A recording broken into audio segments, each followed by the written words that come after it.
Hello. आज की video में हम करेंगे पोजीशन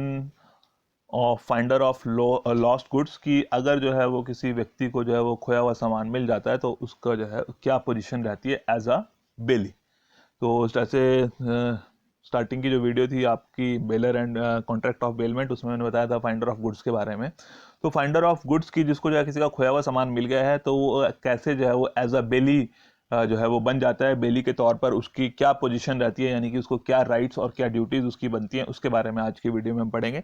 तो according to section 71 of Indian contract act 1872, a person who finds goods belonging to another and takes them into his custody is subject to the same responsibility as a bailee. तो Indian contract act 1872 के section 71 में कहा गया है कि जैसे अगर किसी को किसी का कोई खोया हुआ सामान मिल जाता है तो जिसको सामान मिल गया है खोया हुआ है वो उसका सामान का मालिक नहीं बन जाता। तो अगर उसको उस सामान मिल गया है और उसने उसको सामान को अपनी कस्टडी में ले लिया है तो उसकी वही सेम रिस्पॉन्सिबिलिटीज रहेंगी जो कि एक बेली की होती हैं। तो ये इसकी duties of the finder of goods ये सेम एज इट इज हैं जो ड्यूटीज ऑफ बेली आपको बताई थी। तो duties of belly and duties of the finder of goods exactly same है। तो इनके बारे में ज़्यादा डिटेल आपको चाहिए तो आप जो है वो rights and duties of bailor and bailee वो उस वीडियो से ले सकते हैं। बट इन शॉर्ट मैं फिर भी आपको उसको थोड़ा सा रिपीट कर देता हूँ कि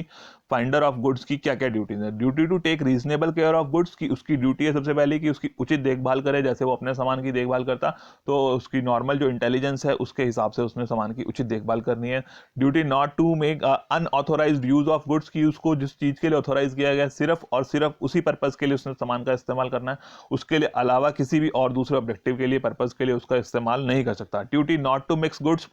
duty not to mix goods का मतलब कि उसको अपने सामान के साथ मिक्स नहीं करना। मिक्स करना है तो उसके लिए उसके पास बेलर की परमिशन होनी चाहिए। Without the permission of the baler असली मालिक के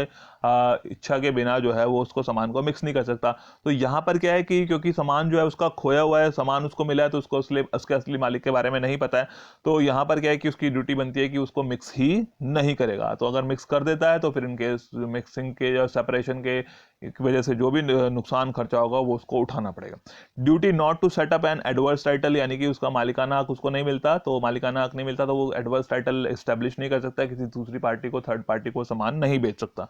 duty to return back the goods, अब उसकी ड्यूटी है कि जैसे ही असली मालिक मिल जाएगा असली मालिक को उसने वो सामान वापस करना है। Duty to return any accretion और इंक्रीज टू द गुड्स, तो जैसे मैंने बताया था पहले भी आपको कि अगर उसमें सामान में रखे रखे में या उसके पास जो सामान पड़ा है उसमें कोई बढ़ोतरी हो जाती है या कुछ इंक्रीज उसमें सामान में हो जाता है तो वो एक्रीशन वो इंक्रीज जो है उसकी ड्यूटी बनती है कि उसने उसके असली मालिक को वापस करनी है। जैसे इसमें मैंने आपको पहले भी एक एग्जाम्पल दिया था कि फॉर एग्जाम्पल कि उसको जो है मान लो खोई हुई गाय मिल गई है और वो जो गाय मिली है उसने जो है इतने दिनों में बीच में जो है वो कहीं उसने कोई बछड़ा भी दे दिया, तो उसकी ड्यूटी बनती है कि वो उसके असली मालिक को मिलने पर जो है वो गाय भी दे देगा और उसका बछड़ा भी देगा। तो जो इंक्रीज हुआ है, जो एक्रीशन हुआ है, वो उसका फाइंडर ऑफ गुड्स का नहीं बनेगा, उसका मालिक वही रहेगा जो असली सामान का मालिक है। तो उसकी ड्यूटी बनती है कि उसने ये सामान जो भी एक्रीशन इंक्रीज बढ़ोतरी हुई है, वृद्धि हुई है, वो उसके असली मालिक को वापस करनी है। तो ये इसकी कुछ ड्यूटीज हैं, ज़्यादा डिटेल में विद एग्जांपल्स अगर आपको देखना होगा तो मिलती जुलती हैं बेली की और ड्यूटीज ऑफ फाइंडर, तो वहां से आप डिटेल में इसको देख सकते हैं।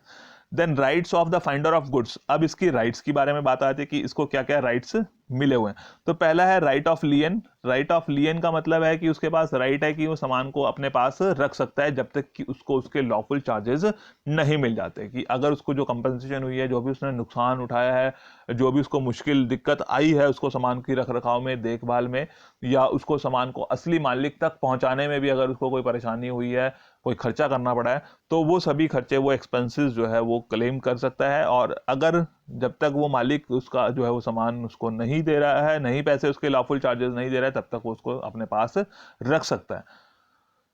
Then right to claim specific reward,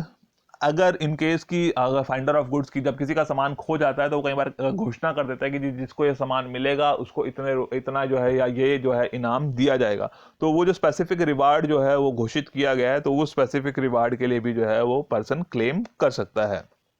कि जो उसके खर्चे हुए हैं वो तो कर ही सकता है क्लेम, बट उसके साथ साथ खर्चों के साथ साथ जो उसके एक्सपेंसेस हुए हैं उसके साथ साथ अगर कोई स्पेसिफिक रिवॉर्ड जो है उसके असली मालिक ने अनाउंस किया है कि जो फाइंडर ऑफ गुड्स है उसको ये जो है इनाम दिया जाएगा, तो वो स्पेसिफिक रिवार्ड के लिए, वो स्पेसिफिक इनाम के लिए भी जो है वो क्लेम फाइल कर सकता है।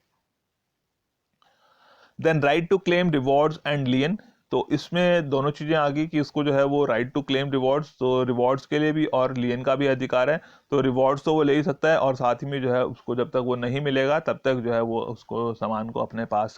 रिटेन करके रख सकता है, अपने पास जो है वो रख सकता है। Right to sell the goods found, अब ये जो राइट है इसको ऐसा नहीं समझ लेना कि जैसे ही सामान मिल गया हम उसको बेच सकते हैं। तो right to sell the goods कि जो फाइंडर है उसके पास उसको एक राइट मिला हुआ है लॉ की तरफ से इस एक्ट में अंडर सेक्शन 169 कि वो सामान को बेच सकता है, बट ऐसा नहीं कि जैसे उसको सामान मिला वो साथ ही उसको बेच सकता है। उसके लिए कुछ कंडीशंस हैं, अगर वो कंडीशंस पूरी होते तभी उस सामान को बेच सकते हैं। पहली बात क्या है कि if the goods are of perishable nature, कि अगर वो खराब होने वाले हैं, कि इन केस की अगर उसको जो है उसका असली मालिक नहीं मिल पा रहा है, अब असली मालिक नहीं मिल रहा है तो क्या होगा कि असली मालिक अगर नहीं मिल पा रहा है तो जब तक वो असली मालिक को ढूंढेगा तो हो सकता है कि सामान पड़ा पड़ा खराब हो जाए, तो ना तो उसके मतलब का रहेगा ना असली मालिक के मतलब का रहेगा। तो उस केस में अगर वो पेरिशेबल नेचर का है, खराब होने वाली स्थिति में है, तो उसको जो है वो सामान को बेच सकता है। या दूसरी बात की कि उसको जो है वो उसने बहुत अपने जो है जितने भी एफर्ट्स बनते थे वो रीजनेबल एफर्ट्स कर लिए हैं, और सारी कोशिशें करने के बावजूद भी उसको जो है वो उसका असली मालिक नहीं मिल रहा है, तब भी वो उसके पास राइट है कि वो सामान को बेच सकता है। या फिर जो है असली मालिक जो है जो भी उसके लॉफुल चार्जेस बनते हैं वो लॉफुल चार्जेस देने से मना कर देता है, तो उसके पास अगर और ऑप्शन नहीं है रिकवर करने के लिए अपने लॉफुल चार्जेस का, और जो है उसके मालिक ने मना कर दिया है, तो फिर भी उसके पास ऑप्शन रहता है कि वो जो है सामान को बेच सकता है। या फिर चौथी जो बात है कि जो उसने लॉफुल एक्सपेंसेस किए हैं, जो उस सामान की रख रखाव में, देखभाल में, मालिक को ढूंढने के लिए जो भी lawful charges finder of goods जो भी सामान के उस ढूंढने वाले ने किए हैं, अगर वो खर्चे उसके उस आइटम की वैल्यू के 2/3 से ज्यादा हो जाते हैं, क्या हो जाते हैं कि जो आइटम है, जो सामान आपको मिला है, उसकी जो वैल्यू है उसके 2/3 से एक्सेस हो जाते हैं वो लॉफुल एक्सपेंसेस, तब भी उसके पास राइट है कि वो सामान को बेच सकता है।